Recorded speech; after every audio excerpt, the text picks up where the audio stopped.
Ipan in tonali titequitisque tinemilisque ken itoka in tlapouali in tlapalui. In tlapalui iuan nikan enkita itoka kuachiquilxochitl. Kuaquiskapan tiquihtoua san tiquihtoua kuachiquilxochitl. Itoka kuachiquilxochitl. Ken nochipan timetzilya nikan tiquitasque ken que tlachichihtoc ika totlahtol niman ken que panoa ipan ocse tlahtoli. Aman san H ken iskapan nikihtos niman kihtoua ijkon.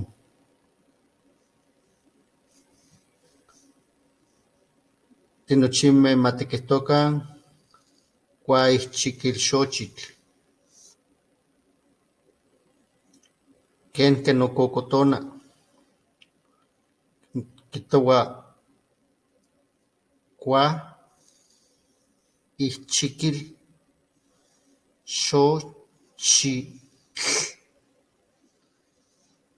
Yexkan tlamantli kuali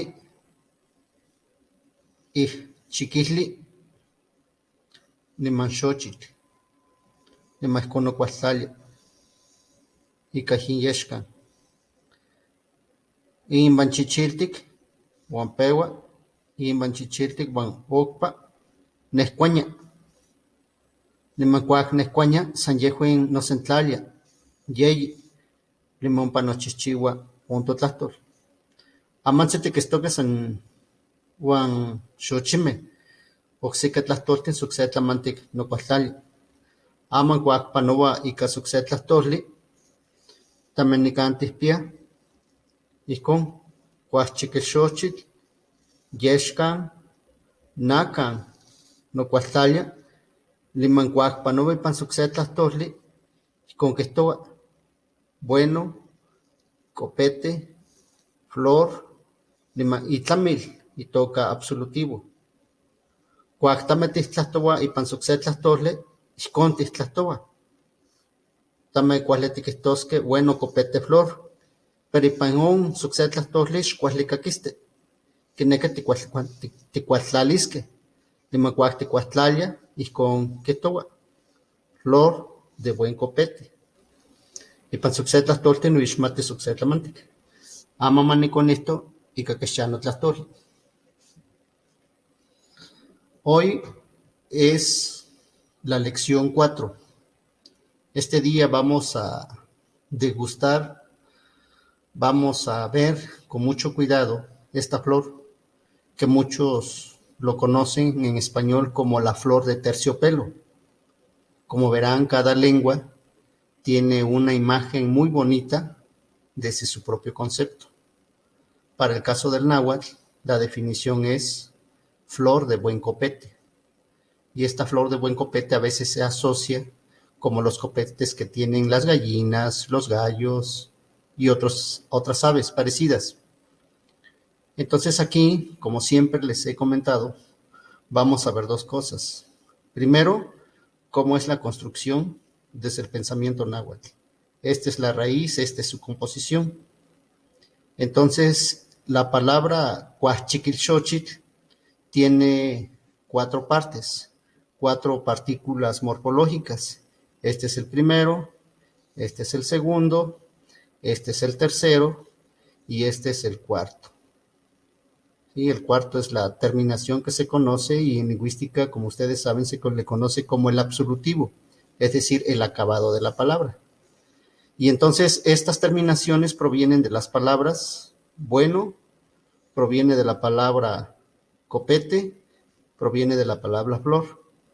Solo que cuando se junta con otras palabras, como es esta flor, los absolutivos, ¿sí? Por ejemplo, esto que está en rojo se llama absolutivo y el otro rojo se quita para dar paso a la conformación de la palabra en náhuatl. Esto es lo que debiera enseñarse en las escuelas para no descomponer el pensamiento. Cuando se pasa a otra lengua, y no solamente para el castellano, puede ser para otras lenguas, ¿sí? Pero como en México la castellanización fue muy fuerte, entonces aquí vemos la estructura de cómo se traspasa al español. Entonces tenemos la palabra, tenemos la primera partícula, tenemos la segunda partícula, tenemos la tercera y la cuarta partícula, que es el absolutivo. Hay esta barra porque esta barra indica que para pasar a otra lengua implica otro modo de construcción. Los que hablamos náhuatl hacemos la réplica y podemos decir bueno, copete, flor. Si nosotros hablamos así, la gente que desconoce la lengua puede tipificarnos o podemos caer en un prejuicio de que no sabemos hablar bien. Lo que no saben es que esta réplica es la estructura de nuestra propia lengua. Entonces, a veces muchas personas vamos a decir así como que, bueno, copete, flor, y se van a reír de nosotros. Entonces, para borrar ese prejuicio, es necesario que nosotros aprendamos las reglas o la estructura con la que está compuesta el castellano. Y entonces, como siempre les he dicho, nosotros nos vamos a apropiar de las preposiciones o los artículos. Aquí encontramos una preposición y entonces podemos hacer y decir que es flor de copete, flor de buen copete. Utilizamos esta preposición. Y entonces armamos lo que es la frase. Y esto es lo que hemos aprendido a lo largo de toda nuestra escolaridad, pero nunca hemos estudiado esta parte. Ahorita solamente nos centramos en el campo de las flores, como las flores de la comunidad, pero hay muchas otros significados, otros sentidos. Hablamos de los verbos, de los adjetivos que se conocen en español, y toda la lengua lo tiene. Entonces aquí muestro esta flor también y lo que significa lingüísticamente hablando desde la perspectiva de la morfología de la palabra. Entonces, como verán, ¿por qué la lengua es aglutinante? ¿Por qué es metafórica? ¿Por qué es contextual? Más adelante vamos a ir viendo estas lecciones. Entonces, por hoy, esta es la explicación. Y culturalmente hablando, esta flor en muchos lados se utiliza el Día de los Muertos. Para el caso de los nahuas es el día del Mictlán. Entonces, esta flor ayuda mucho para poder adornar los altares y recibir los difuntos que cada uno tiene. Esta es la explicación de hoy y es la lección 4. Que pasen un buen día y que esto sirva para poder entender la lengua náhuatl. Muchas gracias.